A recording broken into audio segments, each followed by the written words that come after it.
So I'm just going to wait another few seconds before getting started. I'm just looking at the numbers going up a bit.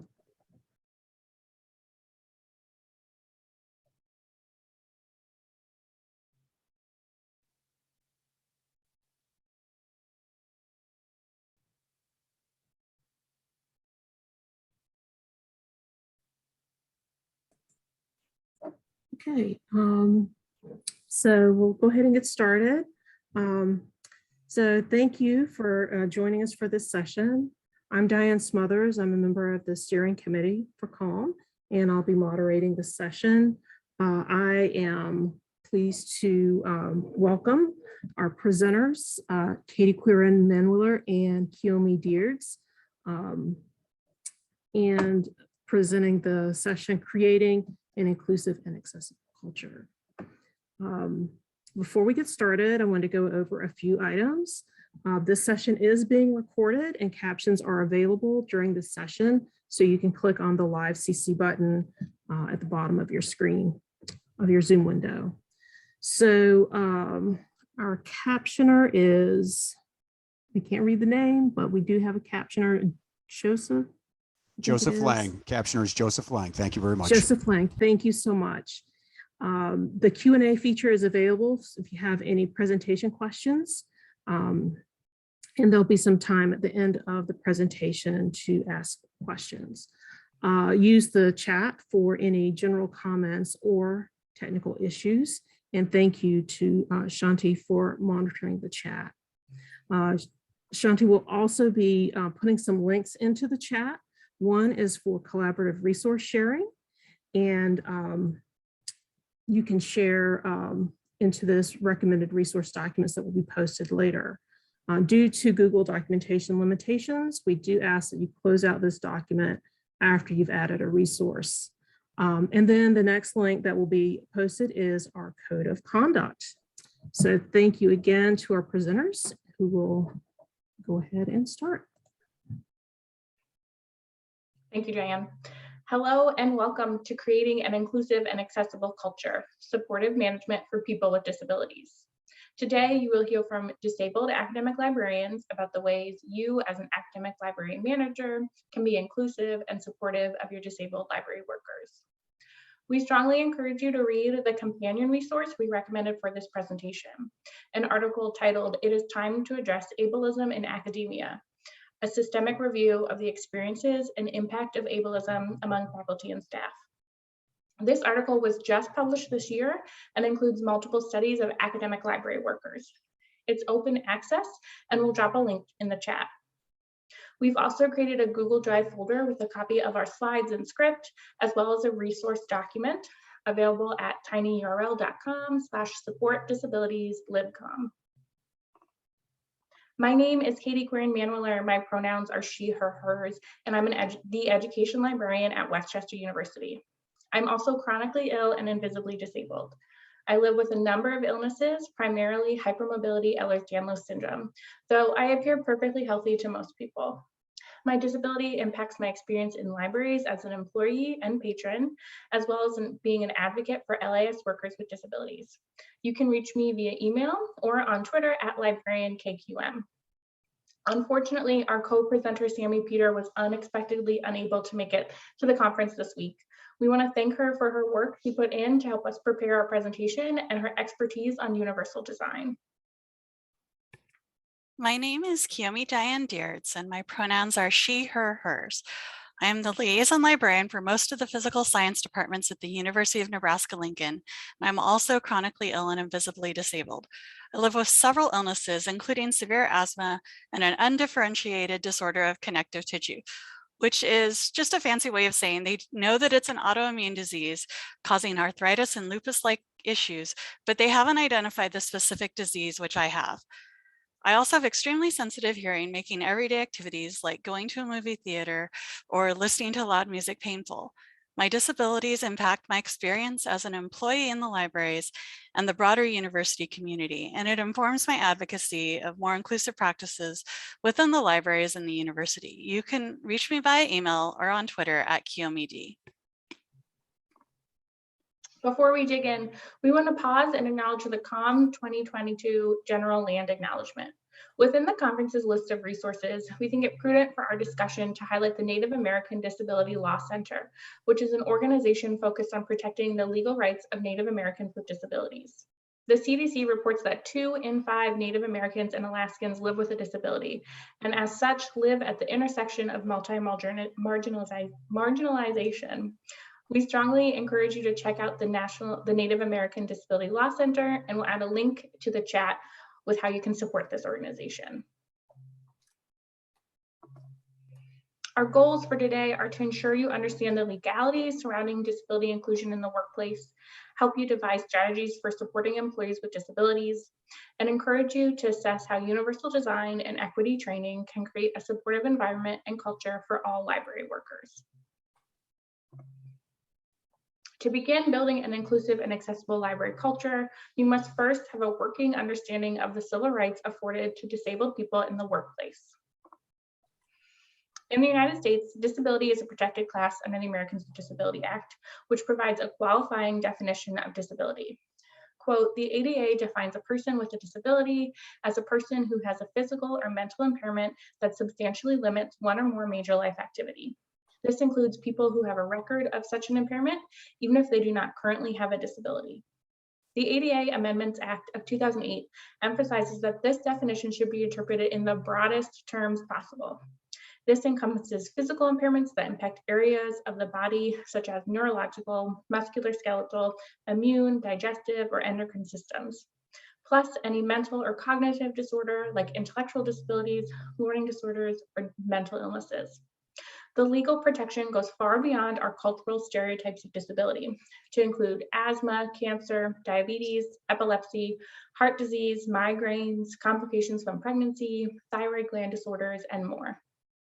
I want to stress again that this is a legal definition used to ensure civil rights and may not necessarily match with a person's individual choice to identify as disabled.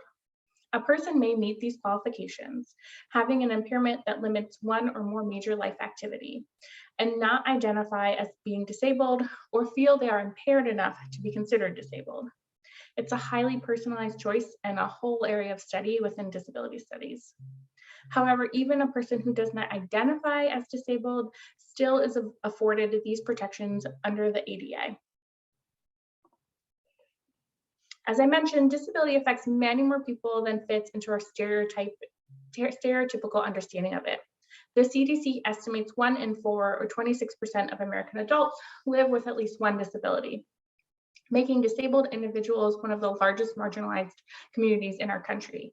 Disability is also more prevalent amongst people experiencing other forms of marginalization, as evident by its prevalence among Native Americans. In addition, 1 in 4 women live with a disability in the US.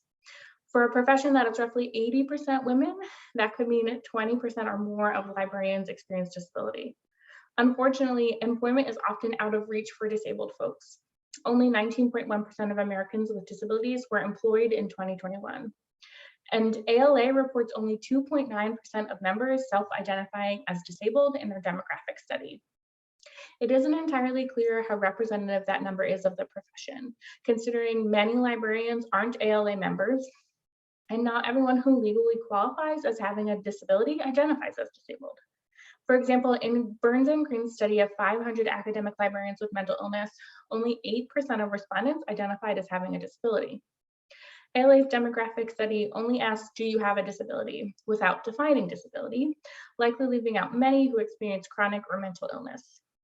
Even with those potential explanations for the low percentage, it does appear disabled people are underrepresented in our profession, potentially even more so than the workforce at large. In addition to these current figures, we need to consider the likelihood that disability will increase among our population due to COVID-19. In a systemic review published last fall, a Penn State research team estimated more than 50% of people who contract COVID will have symptoms 6 months later, and more conservative estimates puts it around 30% of people. It's still unclear how well vaccines prevent long COVID, especially with their waning effectiveness against new variants. This pandemic will very likely be a mass disabling event, resulting in many more people who have disabilities that fall outside of our cultural concepts of disability. We need to be actively preparing for this likelihood by incorporating a broad understanding of disability into our library cultures. So what protections are in place for disabled people in the workplace?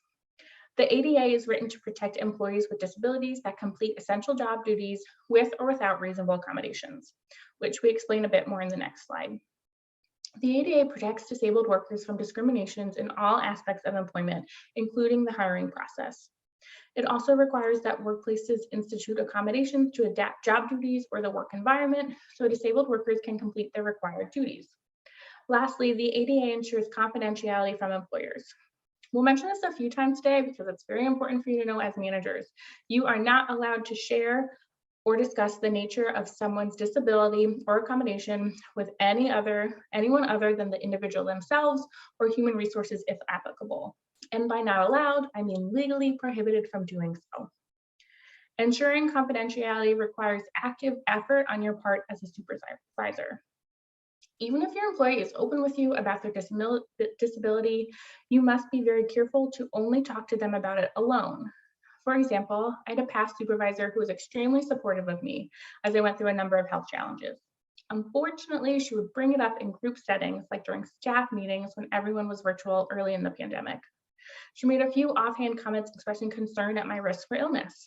And while I appreciated her concern, it made me uncomfortable because I had only discussed my chronic illnesses in depth with one or two of my colleagues. Even though she was not specifying my disability or doing it with any ill will, she was still disclosing that I was disabled to people I did not want to share it with. This offhanded statement may seem innocuous and very well-meaning, but they could still put your staff at risk of retribution or discrimination from colleagues. As defined by the Office of Disability Employment Policy, quote, a reasonable accommodation is a modification or adjustment to a job, the work environment, or the way things are usually done during the hiring process.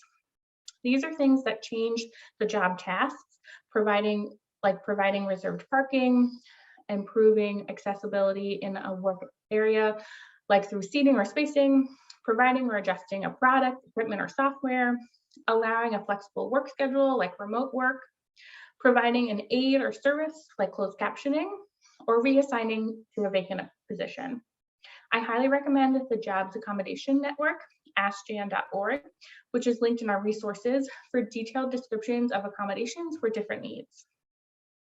The key to understanding this process, however, is the word reasonable. An employer is who gets to decide if an accommodation request is unreasonable, usually meaning it's outside of a person's job duties and would change the nature of their position, or it would be very expensive to carry out. There are a few steps to the accommodation process. First, an employee or supervisor recognizes the need to adjust a work environment or job duty. Then the employee obtains a letter from their doctor outlining their medical need for the following accommodation. All this letter needs to say is that their patient, the employee, has a medical need and state the specific accommodation requested. Then the employee engages in a negotiation process with usually their human resources or a director if the library doesn't have an HR. While higher education institutions have disability services offices, they very rarely handle accommodations for employees. In the next step, the employer decides if the accommodations request is obvious, like a wheelchair user asking to have their desk raised. If not, they engage in an interactive process with the employee to determine what sort of accommodation to implement to meet their needs. In this process, they discuss the concerns of the employee, identify potential accommodations, and assess what would work best for their positions. The employer does not need formal medical documentation to do this process, but they are legally allowed to ask for confirmation of a diagnosis that would require the accommodation. Often a doctor will recommend a specific accommodation, but the employer does not need to go with that option if they can determine something else that still meets the same goals for the employee. However, Jan recommends adopting the accommodation an employee wants whenever possible. Once an accommodation is determined between the employee and employer, the employer informs the employee's supervisor, who must keep that accommodation confidential. This means not even disclosing that employee has received a formal accommodation, because that discloses that that employee has a disability. It's up to that employee to decide if, how, and when they will disclose their disability or accommodation to coworkers. If a supervisor is asked by another employee about the accommodation, like why does that person get to work from home some of the time now, or get a new chair, the supervisor cannot state that it's because of a disability accommodation. Jan offers a number of response options, and it should be something along the lines of, we make individual adjustments as needed to support our employees' work, but prioritize their privacy. Now, this process seems pretty straightforward, but in most cases, the employer tries to find a solution that works best for them, not the employee. When I started my current position in late summer of last year, I immediately submitted an accommodations request for partial work from home. Having worked from home quite successfully for over a year due to COVID, I knew it made it significantly easier to manage my chronic pain and fatigue. My doctor even wrote a more detailed letter explaining why partial work from home was necessary for me. During the interactive process, the HR representative from my institution tried to find a way to meet my needs while still requiring me to work fully in person. My institution was returning to full in-person classes and was not allowing any online instruction to take place if it wasn't online before COVID, even for high-risk faculty. When I explained I needed to work from home to physically rest, primarily by working from my bed, the HR professional asked if there was a way we could set up my office at the library so I could recline and rest in the building. I asked if they meant a hospital bed and was told maybe. I explained I was not comfortable with that and was told it could be in a private area. Somehow, basically creating a bedroom for me in the physical library was being considered an option that was more reasonable than allowing me to work from home. I further explained that working from home saves me a lot of energy by not having to commute, which causes me a fair bit of pain regularly. I was told nothing outside of the workday on campus was considered in the accommodations process. I assumed this was an ADA rule that I didn't know, so I looked up telework documentation on Jan. Turns out commute is a primary barrier to work that can be addressed with remote work accommodations. When I shared this documentation with my HR, the earlier statement was swiftly backtracked to something along the lines of, we're not saying we never would, we just never have. Throughout this process, my library supervisors were verbally supportive, saying they wanted to make it work for me, but suggested I try to work out a schedule with my fellow library faculty, none of whom I really met outside of the interview process, then secure a formal accommodation. I was told they couldn't put anything on the record for me. While I was eventually granted my accommodation after 3 months of back and forth, and thankfully had union support to submit a grievance if not, the whole experience was extremely demoralizing and frankly made me never want to go to HR for help again.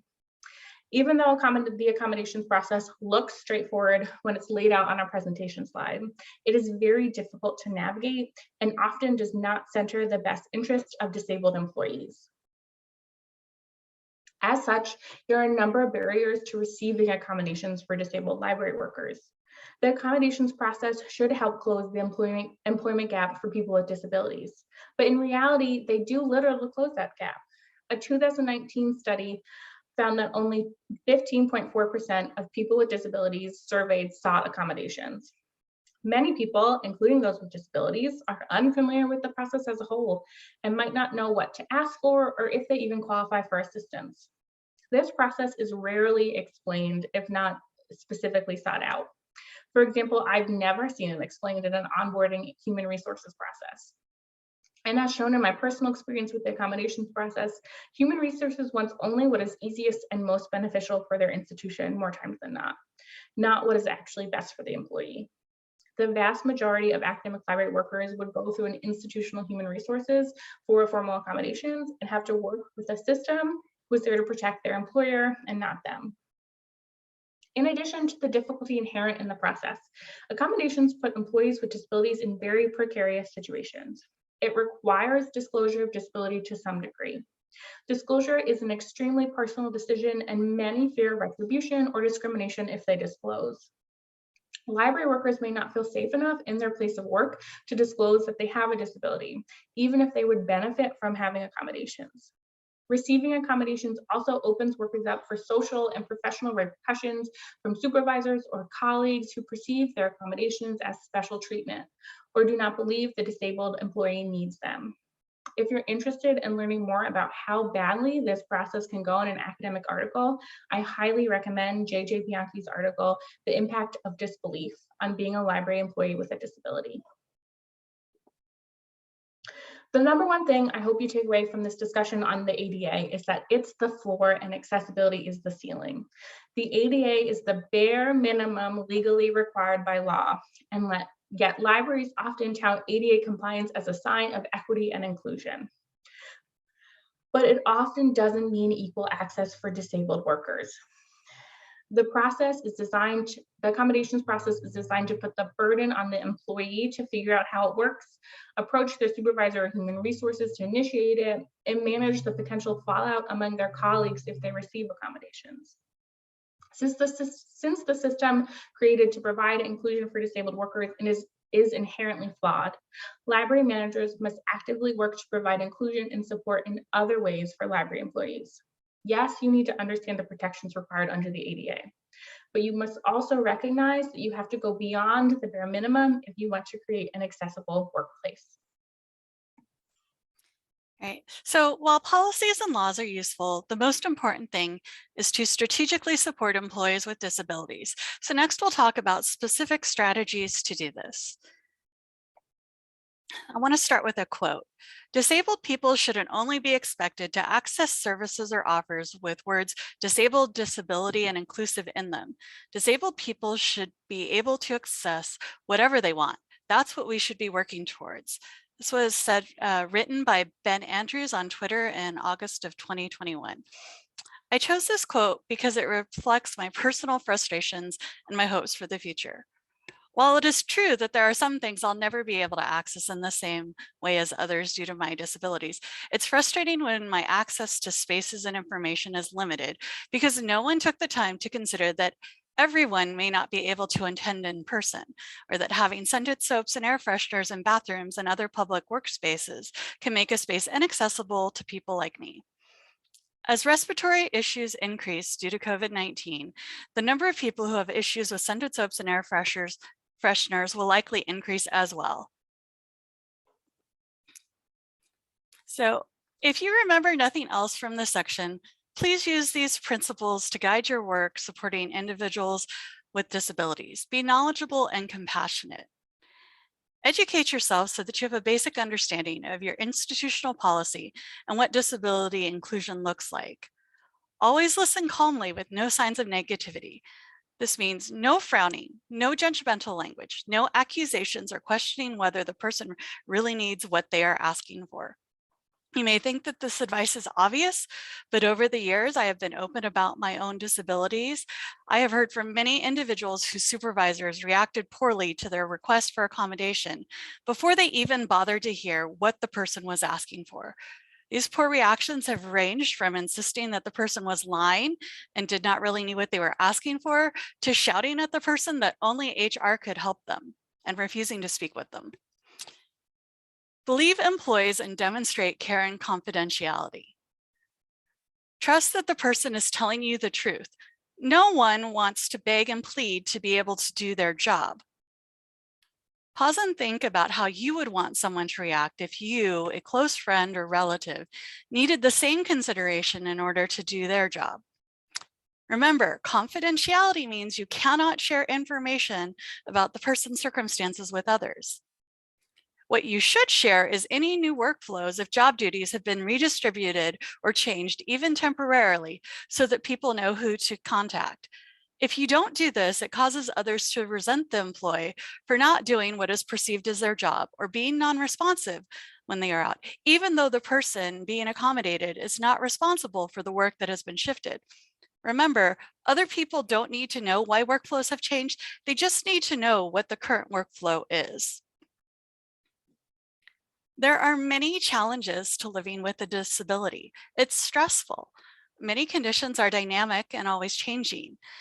It's stressful to have to do everything right for your body to have a chance of functioning correctly and still wonder if you will be functional tomorrow.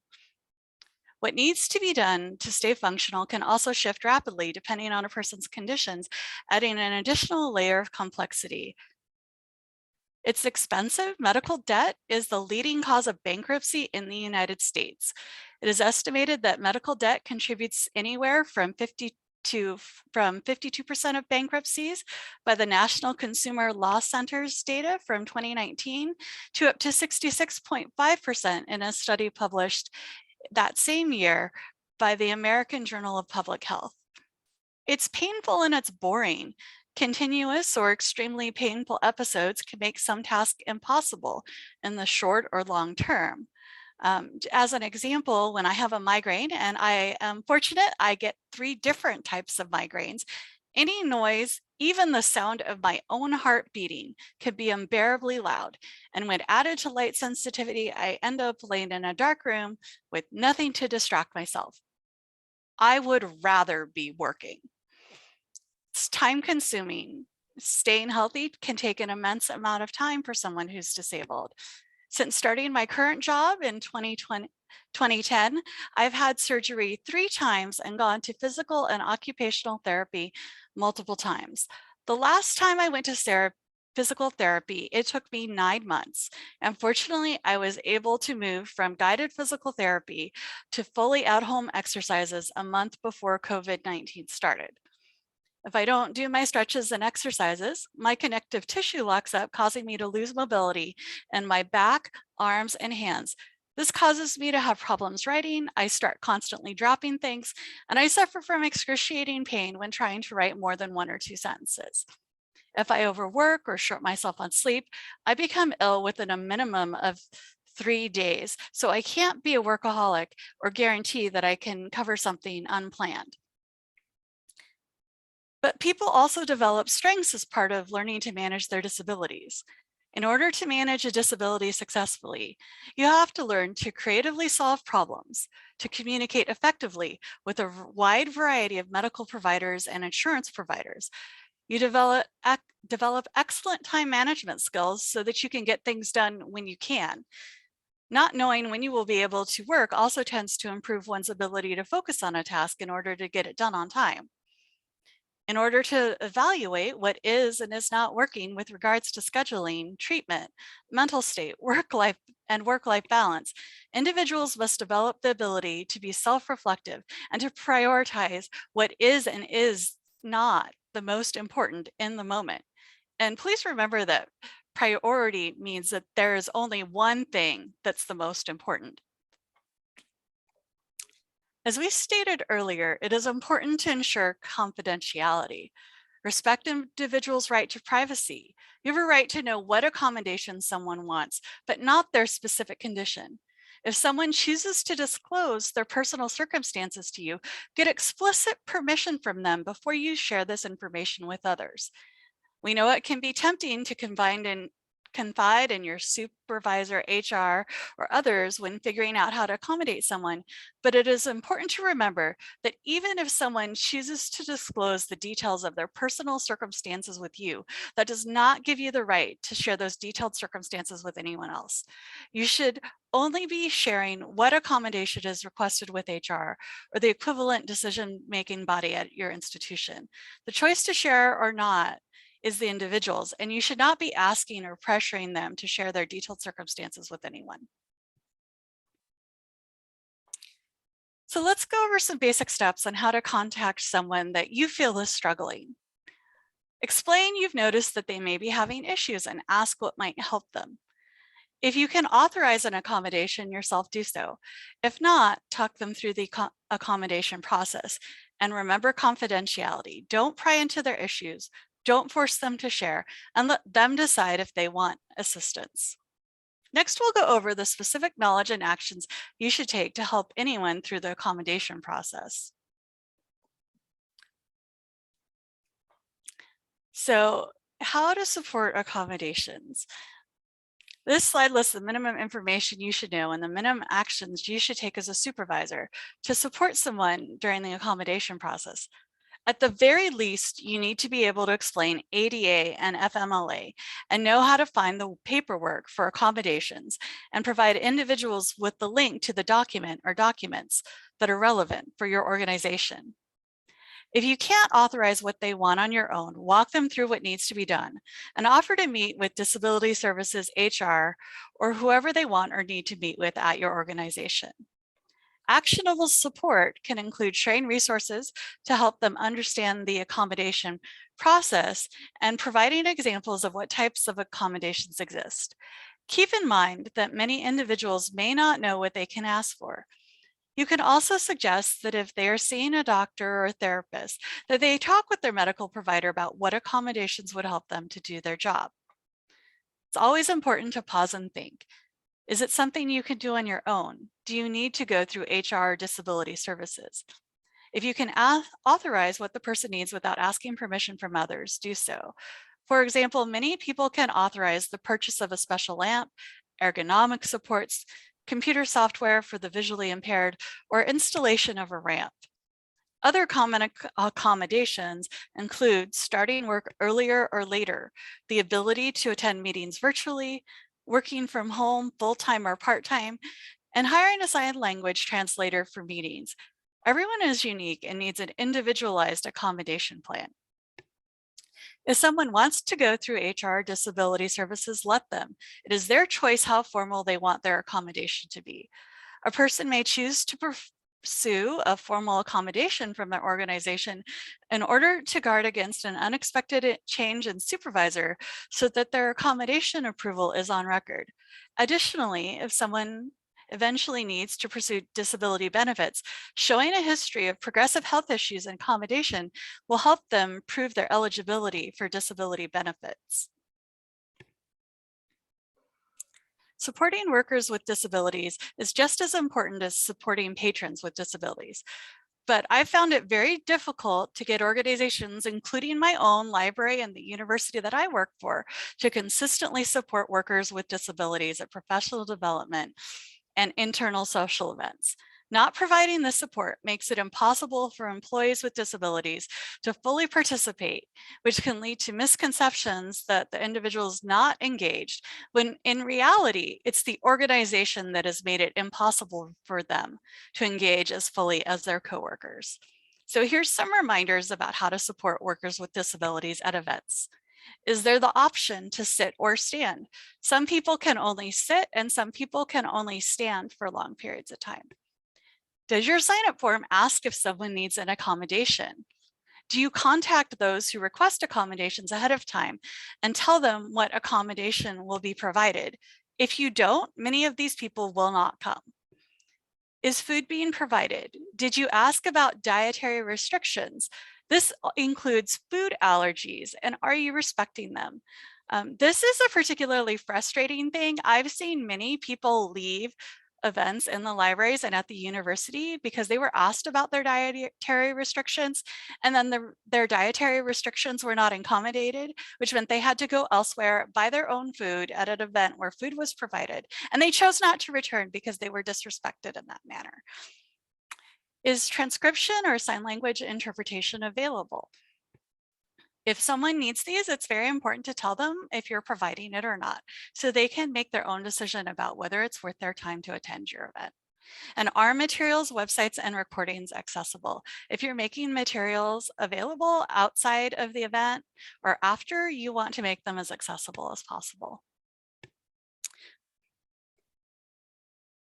Okay, so a lot of the time we say, do your homework, right? So in order to do your homework in this area, you'll first need to look up your institutional-based paperwork and policies. To help you out, our handout provides links to several resources to help you understand ADA and FMLA, resources about common accommodations and how to accommodate individuals, and lived experiences from people with disabilities. I'm gonna drop that information in the chat. We've provided a preliminary link in the chat, but we'll also be uploading these documents to our institutional repositories after the conference. Doing this homework is going to be uncomfortable. There may be things you may not understand or that hit too close to home. You may even come to the realization that you're living with a disability. It's important that you reflect on why you're uncomfortable and think about, why are you upset or offended? Are you upset because someone is not able-bodied? And why does this upset you?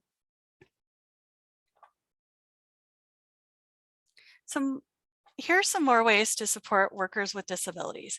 Take the lead on updating your materials or on a group working to change policies related to accessibility.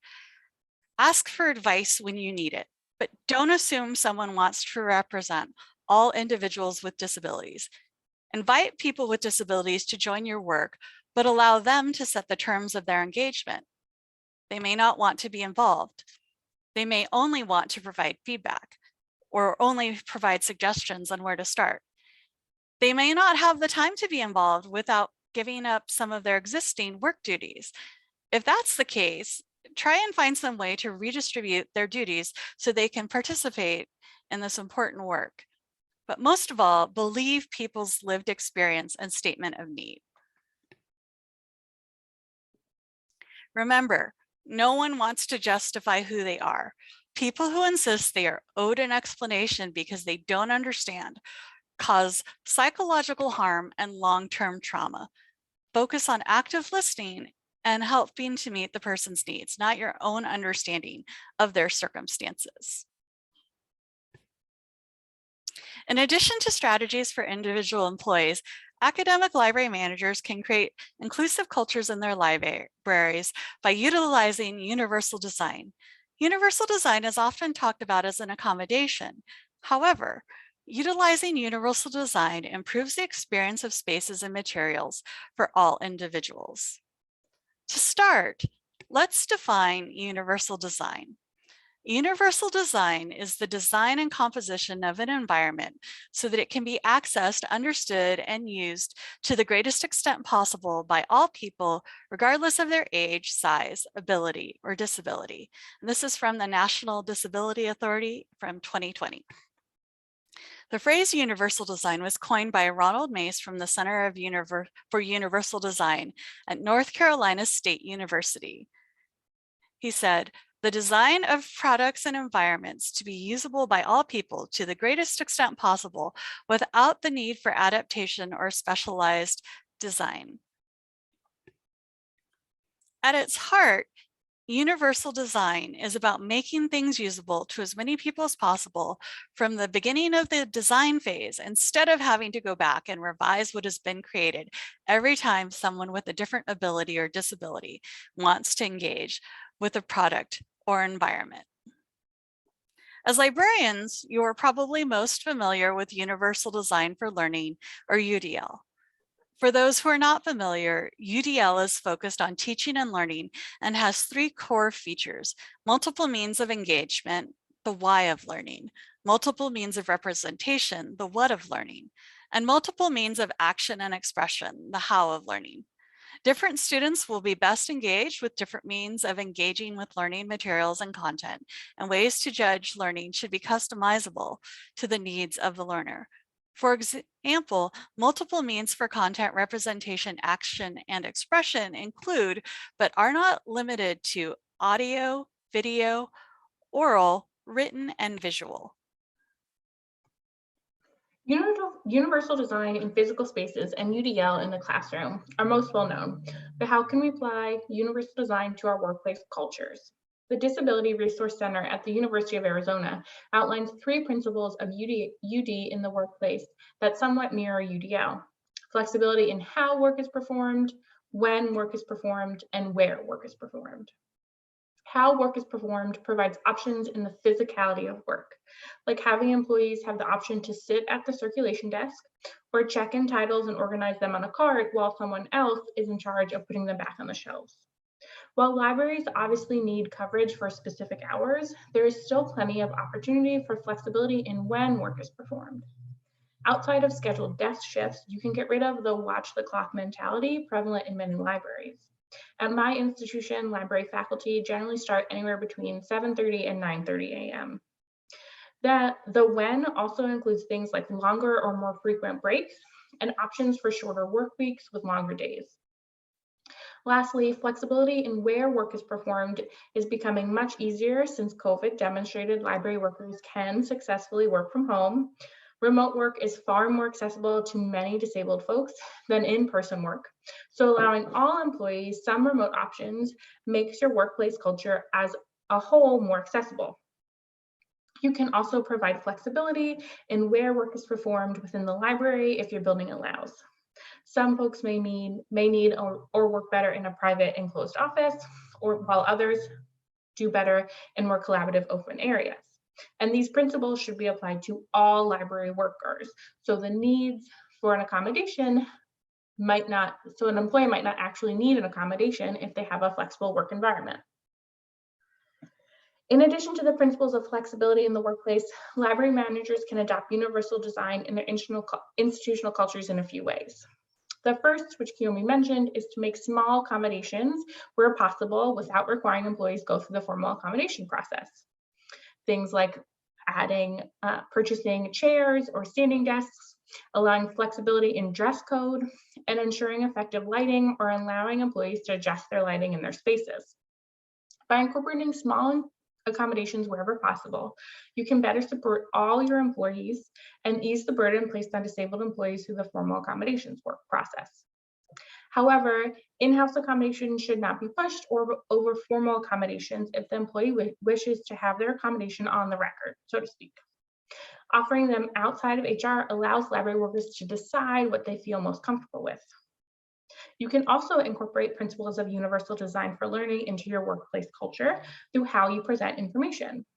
For meetings, provide agendas ahead of time and ensure notes are provided afterwards. If documents or slideshows are being used to present information, share that ahead of time too, or provide printed options if meeting in person. This establishes multiple means of representations for your employees to ensure everyone can understand the information presented. Lastly, there are a number of ways to incorporate disability into larger inclusion efforts. First, library managers need to implement policies around disability inclusion. This includes explaining how to access accommodations to the library's formal onboarding procedures for new employees, as well as establishing a schedule for regular training on disability inclusion and rights for all library employees. Disability is often dynamic, and employees' needs will likely change over the course of their employment. So this needs to occur more than just when they start working at the library. I want to reiterate that these changes are essential for all library employees to help eliminate existing stereotypes and make our cultures more inclusive. And it takes the initiative of managers to establish a practice of regular training for employees. As an extension of disability-specific training, library managers must solidify disability as part of DEI efforts. I don't mean just adding the word accessibility to the acronym, because libraries have a pretty bare minimum understanding of what accessibility is.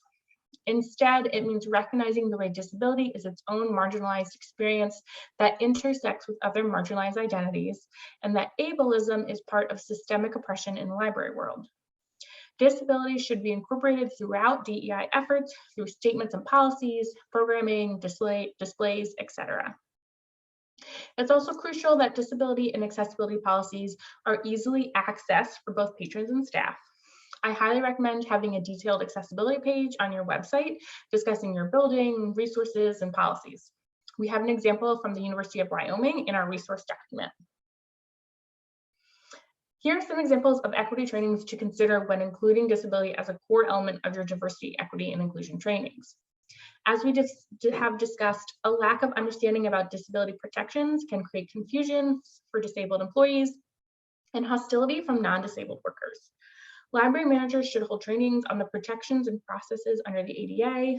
This includes both the federal guidelines for accommodations and FMLA and local practices. Are there forms you need to submit to request accommodations? Does your disability office also assist faculty and staff? Is there a committee on campus to address accessibility needs? Who is your campus ADA coordinator? It is also helpful to include the student accommodation process, also covered by ADA in higher education, because students face many of the same barriers to accessibility that employees do. Accommodations do not always equal accessibility for students, and library staff are rarely aware of accommodations when they are granted. To address this, our use of universal design should shift library cultures for both employees and patrons. Beyond legalities, library workers need training on disability-specific inclusion. Our understanding of disability in libraries and our society more broadly is often thought about in very narrow and stereotypical ways.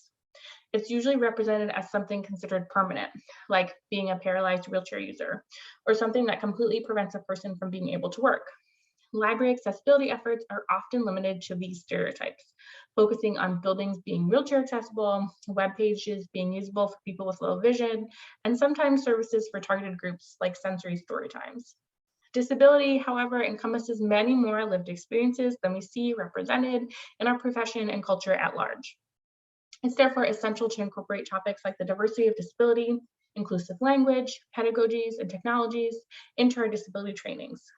This includes who all does disability apply to, what language or terms do actual disabled people prefer, using UDL in information literacy instruction and reference interactions, and understanding the technologies your library has available. Libraries cannot work to break down ableism in our cultures without understanding all the seen and unseen ways it impacts our workers and patrons. Folks are already working to create library-specific disability training so you can implement in your libraries. Dr. KT Vaughn's recent dissertation discusses the creation of a module for library staff training on the diversity of disability, and the modules are included as an appendix to their dissertation. She also presented about the program at ACRL 2021. Another good resource is the Disability in Libraries Toolkit from UNC. This is fairly new and provides great information on understanding disability, potential barriers to access, and improving accessibility. I like to end talks with this phrase from the disability rights movement: nothing about us without us. This phrase became a rallying cry during the United Nations Convention on the Rights of Persons with Disabilities, and is still used today to assert that people with disabilities know what is best for them. It represents the need to include actual disabled people in policymaking and representation across culture. Remember this phrase if you're ever unsure if your library's culture or policies are inaccessible. Center the voices of actual disabled people, include them in making of policies, and defer to their experiences. Thank you all for attending Creating an Inclusive and Accessible Culture, Supportive Management for People with Disabilities. A reminder, you can access these slides, our script, and our resources document at tinyurl.com/supportdisabilitieslibcom. This session is also being recorded and will be available after the conference. Please feel free to follow up with us if you prefer to ask questions over email or on Twitter. And now we'd like to open it up for you to share your experiences or ask us questions. Hey, thank you so much for this really great presentation.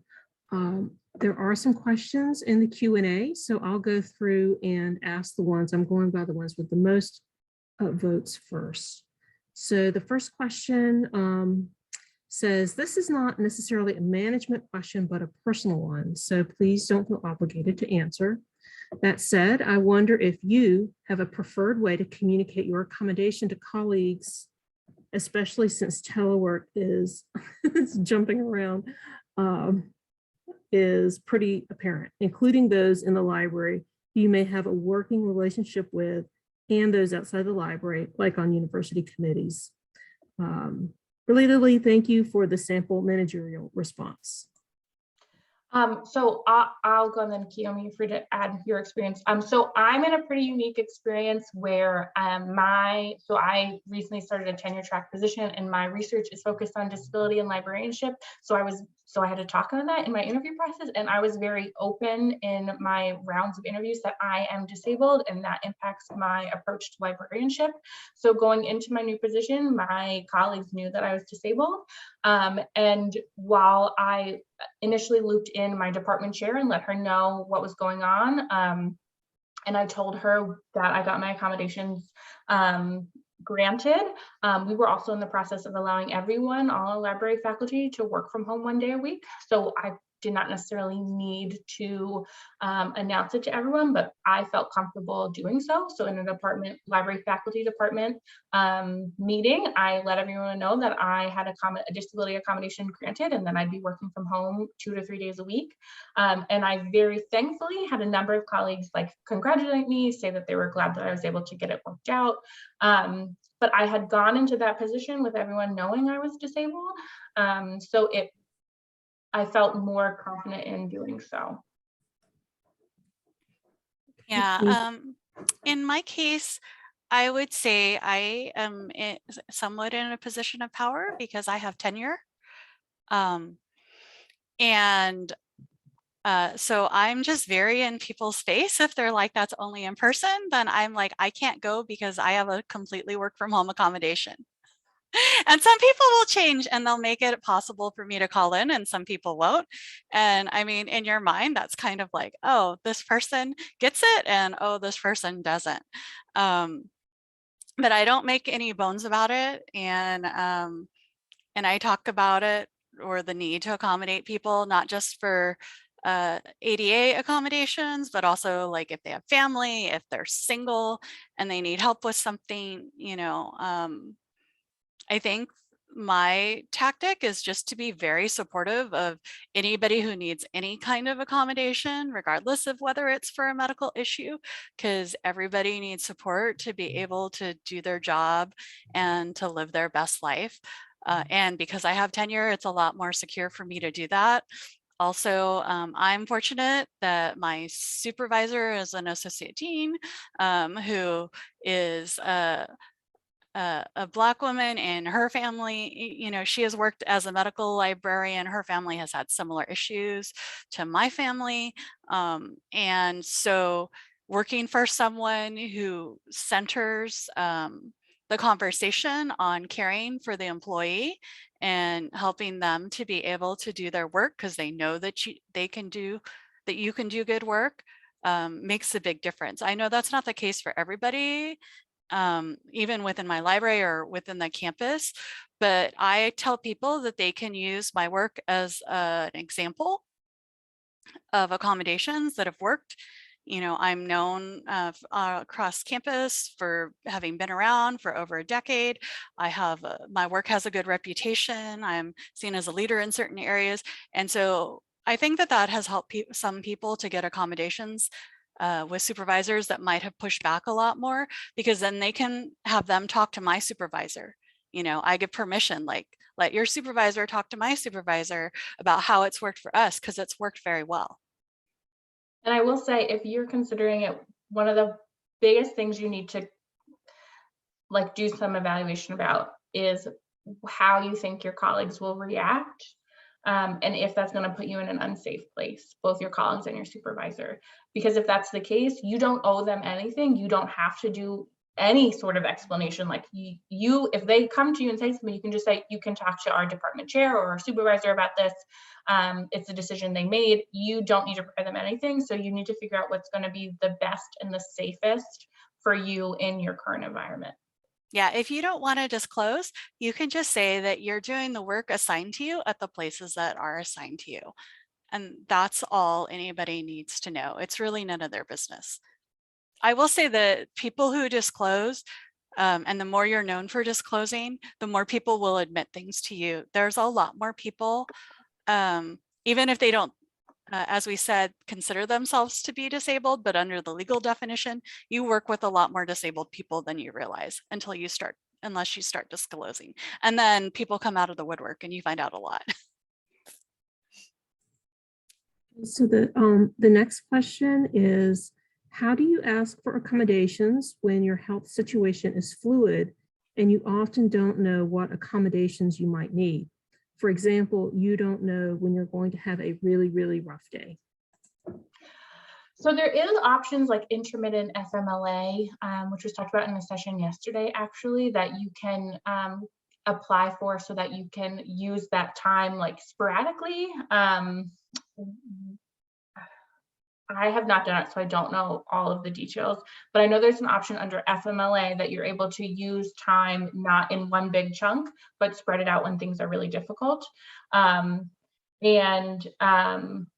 So that is another option. You can also look, so Jan, the job, Ask.Jan.org Job Accommodation Network has like really, and Brittany, who presented yesterday, episodic telework and intermittent FMLA, is what she mentioned yesterday and what I was just talking about. But Jan also has this really great resource where you can like search like a symptom or whatever potential illness you have, and Jan gives very specific recommendations for tons of different specific symptoms and things like that that you could then take to your workplace. Yeah, and I would echo everything that Katie said. The thing about FMLA though is like you only get so much of it a year, right? Like, and I work at a university that has like a crazy amount of sick leave. We get 6 months every year. Um, and it renews every January 1st, right? So I don't really worry about running out of that. My worry is that when I take it, like it's intermittent, you know, like sometimes I'm fine and sometimes my medication totally knocks me out and I won't wake up for like 14 hours because there's something that's bothering me in the air and like I'm dead to the world, right? That doesn't happen very many days out of the year, but I just have an arrangement with a verbal arrangement with my supervisor that when it's unexpected like that, that I will just let her know as soon as I possibly can. And that I will put my time in. You know, some places they get really angsty at you that you can't put your time in off ahead of time, but it's impossible if you have an intermittent condition to say, I know that tomorrow I'm going to need an extra 2 hours off. You know, I've also was able to uh, change my workday a little. You know, a lot of my work doesn't have to get done at a specific time, just specific meetings. So like my regular workday is that I will complete my 8 hours before 9 p.m. Right. So I could start at 10 or I could start at 11. I might have an 8 a.m. meeting one day, but in general, I just make sure that I do all my hours somewhere between, you know, 10 a.m. and 9 p.m. So I have that flexibility. And so that way, since I usually have problems in the morning, I may be able to do my whole workday and just start later. And that cuts down on the amount of sick time I have to use too. Diane, if it's okay, I know we only have a few minutes left, and there's a question about in terms of diagnosis and formal accommodations that I looked at in the Q&A that I'd like to answer quick before time runs out. So someone asked, could you elaborate further about one, whether a diagnosis or diagnoses are required to receive accommodations, and two, whether the employer requesting accommodations is required to disclose their diagnoses, symptoms, etc., in order to receive an accommodation. In yesterday's presentation, it was stated it was not required to disclose diagnosis to get accommodation. I said that in the chat, but a former colleague of mine was required to list her diagnoses on the accommodations request form. So legally, the letter from a doctor does not need to state anything about symptoms or diagnosis. All it needs to say is my patient has a medical need for this. That's all a doctor needs to provide. However, your place of work is legally allowed to ask for a formal diagnosis, which could be part of that form. I haven't had an accommodations form filled out like that before. Both places of my work didn't require something like that.